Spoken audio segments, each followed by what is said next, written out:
Nouvelle semaine, nouvelle édition, mesdames et messieurs, merci de choisir la référence de la santé et l'éducation ainsi que la radio partenaire KFM depuis Pélé pour vous informer. Au sommaire, Lomé et Moscou sont sur le point d'amorcer un autre virage dans leurs relations bilatérales, les détails à suivre. Un atelier est organisé par le ministère en charge de l'énergie et des mines en fin de semaine écoulée sur les solutions énergétiques sûres et durables pour la population togolaise. Toujours dans l'actualité, Lomé accueille de nouveau la 20e édition du Gala des 100 entreprises les plus dynamiques du Togo.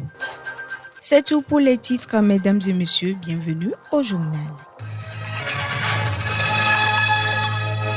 Lomé et Moscou sont sur le point d'amorcer un autre virage dans leurs relations bilatérales. Dans une interview accordée à nos confrères du Sputnik, Robert Dussé, chef de la diplomatie togolaise, a souligné l'importance stratégique de la coopération entre le Togo et la Russie, surtout dans un contexte où la coopération sécuritaire entre l'Union européenne et le Togo traverse une période de tension. Plusieurs secteurs sont actuellement explorés, notamment dans le cadre des énergies renouvelables, l'agriculture, les infrastructures de transport, l'éducation, la sécurité et la lutte contre le terrorisme. Cette coopération prometteuse pourrait jouer un rôle crucial dans le développement du Togo, renforçant ainsi les liens entre Lomé et Moscou qui datent depuis plusieurs années. Nous poursuivons ce journal. Le Togo est résolument engagé à trouver des solutions énergétiques sûres et durables pour sa population. L'une des pistes prometteuses scrutées ces derniers temps est la mise en place du système de stockage énergie par batterie BE2S en abrégé. L'initiative en pleine étude a fait objet d'un atelier d'évaluation réunissant les parties prenantes le vendredi 19 juillet 2024 à Lomé. Organisé par le ministère en charge de l'énergie et des mines, cet atelier marque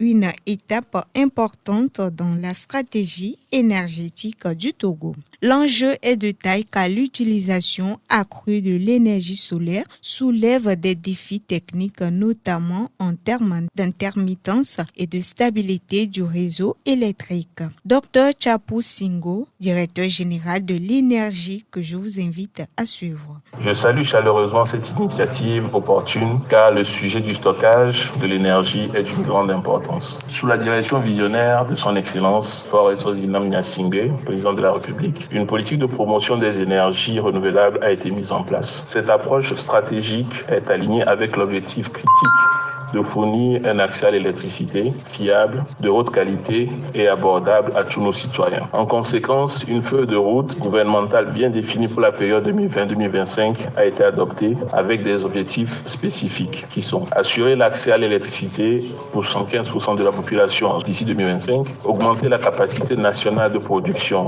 d'électricité, mettre en place un mix énergétique diversifié avec une part de 50% d'énergie renouvelable d'ici 2025. Pour un pays comme le Togo, il s'agit à la fois d'un engagement envers les générations futures, mais aussi une préoccupation pour fournir une énergie à un coût abordable. À mi-parcours de cette feuille de route 2025, des progrès substantiels ont été réalisés. En effet, en 2 ans, nous avons augmenté l'électrification du pays de 50%. En décembre 2020, nous étions à 50%, alors qu'en juin 2023, nous sommes arrivés à 65%. Nous avons également doublé notre capacité de production dans un cas général, mais aussi la capacité de production d'énergie renouvelable. Actuellement, les énergies renouvelables constituent 32% de notre mix énergétique. Malgré ces progrès remarquables, nos objectifs n'ont pas été entièrement atteints. Garantir l'équité énergétique au niveau régional reste un défi. Nous croyons fermement que toutes les régions devraient avoir les mêmes droits en termes d'équité énergétique et c'est pourquoi nous avons mis l'accent sur une politique de décentralisation de l'énergie. Le projet est actuellement soutenu par l'Agence française de développement AFD et le GEAPP. La mobilisation des ressources techniques, financières et autres se poursuivent. Il faut souligner que le Togo s'est fixé l'objectif ambitieux d'atteindre en termes de capacité 50% d'énergie renouvelable dans son mix énergétique d'ici 2025. Actuellement, elle est de 36%, dont 23% proviennent du solaire. Radio Oriole. Je l'annonçais tantôt dans les titres. Après 2016, 2019 et 2022, Lomé accueille de nouveau le gala des 100 entreprises les plus dynamiques du Togo. L'événement, organisé par le cabinet international Ecofinance Entreprises, aura lieu à l'hôtel Sarakawa le 27 juillet 2024. L'initiative sera à sa 20e édition. Le lancement officiel a été fait le vendredi 19 juillet dernier lors d'une conférence de presse qui a réuni médias, sponsors et partenaires. L'événement vise à récompenser les meilleures entreprises africaines, les plus performantes, les plus dynamiques et les plus compétitives. Il permet également de mieux vendre à la destination Togo et attirer les investisseurs nationaux et internationaux. 4 critères permettent de sélectionner les meilleures entreprises. Plus de détails avec Djibril Bari, président, directeur de Ecofinance Entreprises. Alors, nous avons 2 concepts du gala. Il y a un concept qui s'appelle le gala des 100 entreprises les plus dynamiques d'Afrique. C'est 100 entreprises sélectionnées dans les 54 pays d'Afrique. La 19e édition qui s'est tenue à Dakar le 14 octobre 2023 portait sur le top 100 Afrique. Mais pour cette 20e édition, c'est dédié aux 100 entreprises les plus dynamiques du Togo. Donc, c'est entièrement dédié aux entreprises du Togo. Bon, la particularité de cet événement, c'est que nous avons renforcé la communication. Nous avons également un impact très puissant sur les réseaux sociaux. Je l'ai dit tout à l'heure dans mon intervention, c'est une force. Les réseaux sociaux aujourd'hui, c'est des milliards de personnes qui sont connectées et nous avons vraiment développé beaucoup de communication dédiée aux réseaux sociaux. Mais au-delà de ça, le jour J, on va créer un spectacle, c'est-à-dire les 19 éditions que nous avons déjà organisées. Ça sera totalement différent de cette 20e édition parce que c'est du gros spectacle et les anciens lauréats, le top 100 de la 20e édition seront entièrement à l'honneur. Alors naturellement, je l'ai dit, le cabinet international Ecofinance Entreprises a pour principale mission de faire la promotion des entreprises et des investissements. Nous savons également qu'aujourd'hui, la clé du développement de l'Afrique, c'est l'investissement. Nous avons voulu lancer un message fort aux personnalités, aux autorités étatiques, mais également à l'endroit de tous les grands investisseurs du monde pour leur dire que l'Afrique est une terre d'opportunité, une terre d'investissement. C'est pourquoi nous avons axé ce thème de la 20e édition sur l'investissement en Afrique, un catalyseur du développement économique du continent. Il faut souligner que cette 20e édition est placée sous le haut patronat du chef de l'État, Faure Essozina Gnassingbé. Autre sujet dans cette édition, la ministre du Commerce, de l'Artisanat et de la Consommation locale a effectué une rencontre d'échange avec les revendeuses du grand marché de Sokodé. Une action qui a permis à cette dernière de prendre connaissance des défis auxquels sont confrontées ces femmes et leur assurer de la finition du projet de construction du marché. Un soutien indéfectible du gouvernement togolais aux côtés des commerçants. Rose Kaïmivedo, ministre en charge du commerce, que nous écoutons. C'était un moment d'échange avec elles pour partager un peu leurs préoccupations. On a eu à discuter de l'état d'avancement du projet de construction, de rénovation du marché. Elles sont bien au courant de ce projet-là. Elles sont au courant également des défis. On a tenu à les rassurer que autant toutes les autorités locales, le maire que le préfet sont vraiment ont pris à bras le corps le dossier.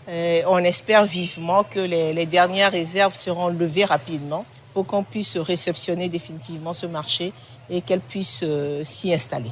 Et il était également opportun que je puisse venir voir de mes yeux ce site, voir l'état d'avancement des travaux. Lors de sa tournée, elle a également visité l'usine de transformation du noix de cajou Centre, ce qui répond parfaitement à la promotion des produits locaux. Retrouvons une fois encore Rose Kaïmivedo, ministre en charge du commerce, de l'artisanat et de la consommation locale. C'est un exemple patent de la politique du chef de l'État qui est la promotion de la transformation agricole pour que ça ait plus de valeur ajoutée. C'est une structure qui est essentiellement orientée vers l'export. Un anacarde qui est produit là-bas, qui est cultivé au Togo, transformé dans cette usine, est exporté essentiellement vers l'Europe et ça fait une signature pour le Togo et une signature spéciale pour la région du centre. Radio Oriole.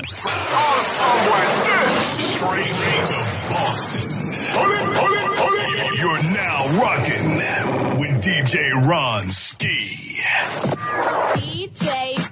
Hors de nos frontières, présent, c'est un tournant majeur dans la politique américaine. Poussé vers la sortie par son propre camp, l'actuel président des États-Unis, Joe Biden, a annoncé dimanche son retrait de la course de la présidentielle prévue en novembre 2024. Ce désistement intervient à quelques jours de la convention démocrate censée l'investir comme candidat officiel du parti. Depuis son débat calamiteux face au candidat républicain Donald Trump, l'actuel locataire de la Maison-Blanche a été sous le feu des critiques par rapport à son état de santé à 82 ans. La récente tentative d'assassinat de son adversaire a précipité les choses. Depuis 4 ans, Joe Biden a montré des signes de faiblesse mentale. Après son désistement, il a apporté son soutien à sa vice-présidente Kamala Harris. Tout le monde attend la convention démocrate d'août prochain pour se situer sur le candidat choisi pour s'opposer à Donald Trump. Le nom de Michelle Obama circule aussi. Ouvrez l'info.